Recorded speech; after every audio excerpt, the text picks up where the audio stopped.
Hey there, planners. I am getting ready to sit down and plan out my week ahead in my planner, and I thought I would bring you along with me. So go grab your planners and let's get planning.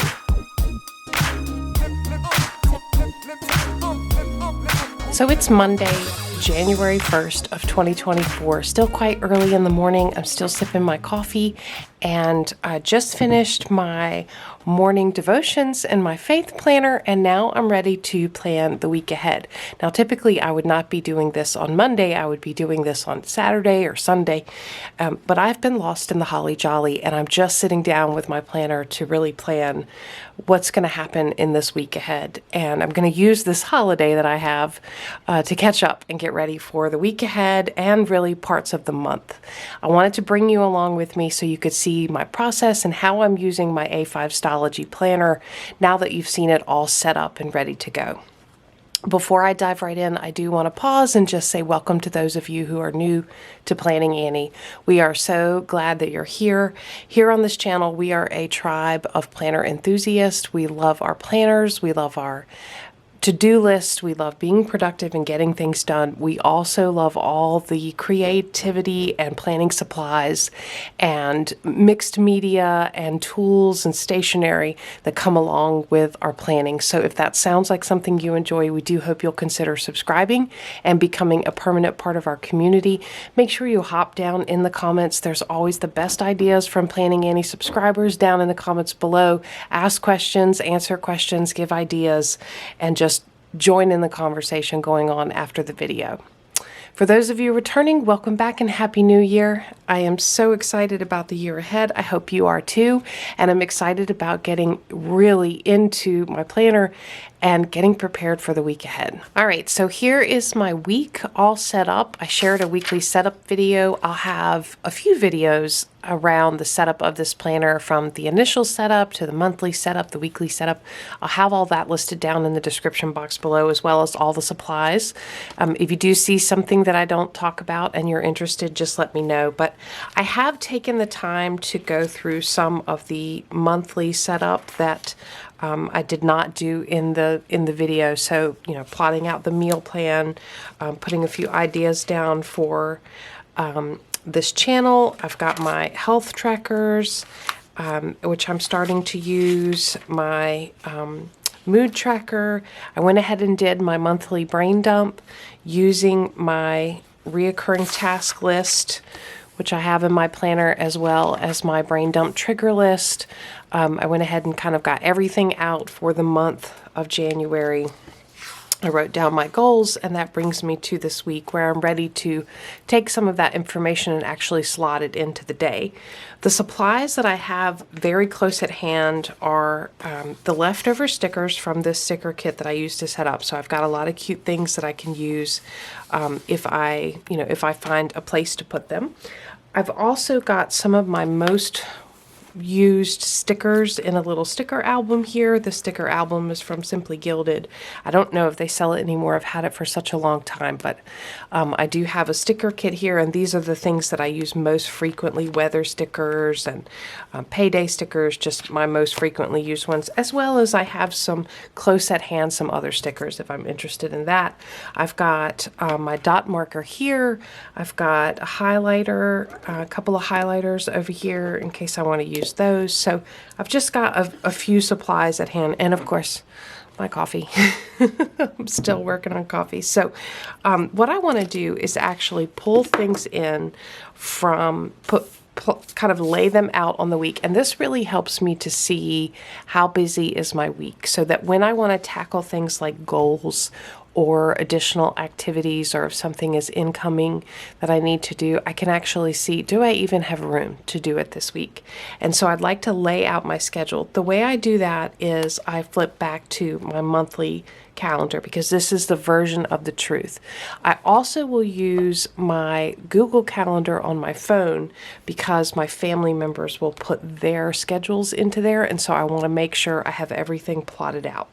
So I'm going to go ahead and capture what is going on this week here on my This Week page.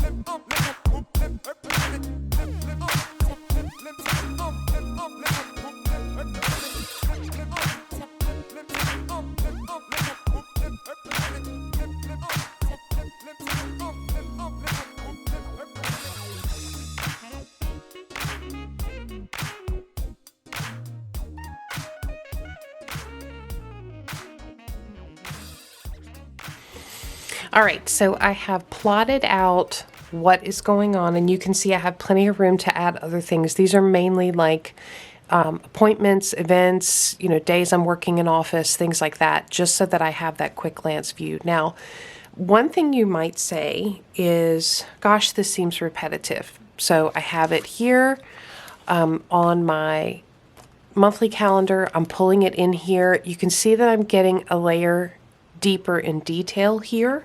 And then you will also see there are some things I will pull into my daily pages when I get to those. So when we get over to the daily pages, I'll start pulling some of those things in.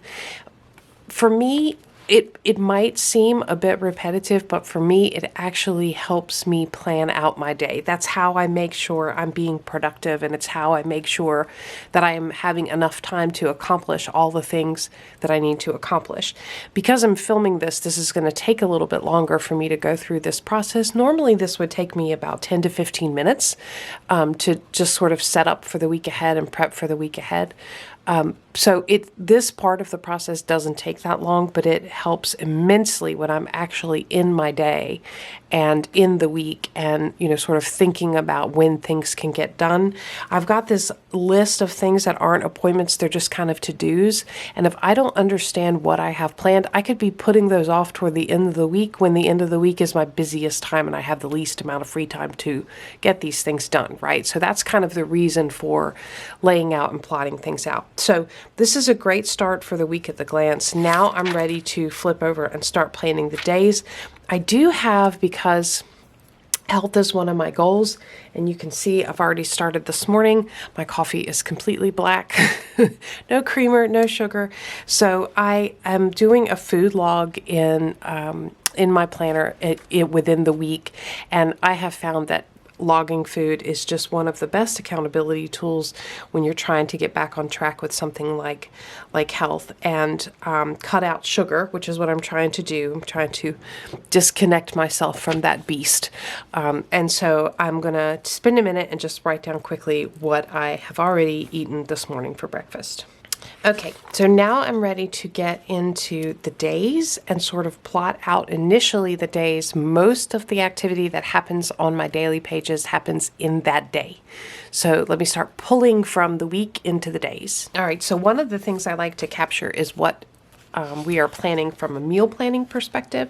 And so I'll flip back to my meal plan. And today we have a special meal because it is January 1st.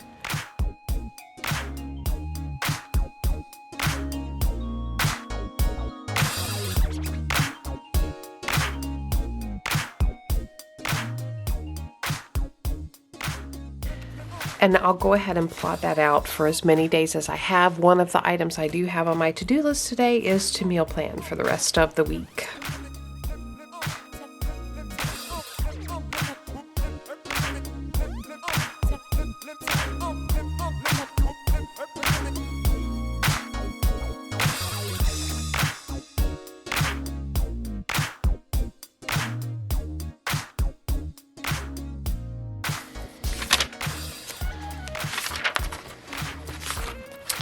All right, and then I'm going to go ahead and pull from my list here and capture that on my to-do list here. And yes, I am going to set up my planner so that I can check it off. Do it, ladies, do it. Now, one of the things I do like to track, and I usually, today I'm going to do it real time for today, but I usually do it ahead of time so that I just have it in my planner. I love these little weather stickers. I go to my local weather app and I look at what the weather is going to be. Particularly because when I'm commuting to work, I like to know, am I going to be facing rain when I'm walking to my building, or, what am I going to be facing out there? So I'm going to pop the weather in for about the next 6 or 7 days. All right, so I went through Saturday with the weather because I feel pretty confident about that. I don't feel very confident going much past that because it tends to not be as accurate. So I've got the weather popped in. I've got the meals put in, let me make sure I have any major events this week captured. And I do like to use stickers. You know, stickers are not, they're not absolutely necessary, but I really like using stickers because it kind of, first of all, it catches my eye. So when I am planning or looking at my day, it helps me to see visually what is going on. So that's one of the reasons why I really like to use stickers. I also just like the way it looks, and for if it's pretty, then I am more likely to come back to it and want to use it. And that's very motivating for me.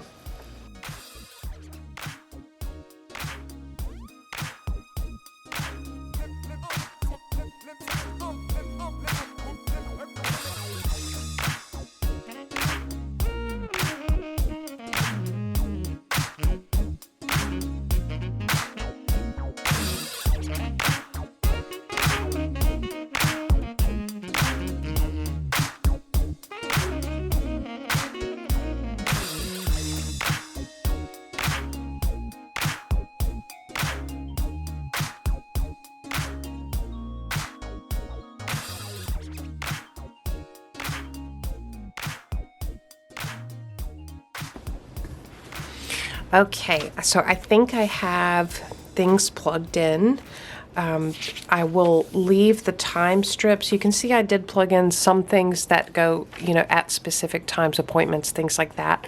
But I'll leave the time strips to actually track how I use my time. And, you know, a lot of times that will look like a big block that says work, and that's fine. I just kind of want to see, you know, looking back, how did I use my time and where was my time spent? You can see there's a lot of blank to-dos. I will fill those in as I get closer. And this is how I like to come into the week with it set up and ready to go. I can see high level what needs to get done, high level things that are scheduled, but I also have plenty of room to sort of do a little mini version of a brain dump each day. And if I need prompting, I'll come back to my reoccurring task list where I have my weekly and daily task and say, okay, what needs to get done today? Sort of plug that in. I'll do a little bit of that each morning as I'm heading into my day, and then also capturing that journaling and creativity. So I really hope that this helps you kind of get a view of how I go into the week. Again, it looks like it takes longer when I'm filming it, but when I'm doing it in real time, in real life, it takes just a few minutes to capture it, and it really helps me visualize my week ahead and know exactly where I have time to plug things in, and if I'm at capacity, and if I need to offload some things. Helps me be the most productive while balancing, you know, also some rest time and downtime in there for myself. So I really hope that this gives you some ideas. I would love to hear ideas from you down in the comments below. How do you prepare for the week ahead? What do you do in your planner or your planner system to help you get ready for the week ahead? I would love to hear all of that down in the comments below. If you enjoyed the video, give me a thumbs up. Subscribe to Planning Annie for more content like this. And as always, thanks for planning with me.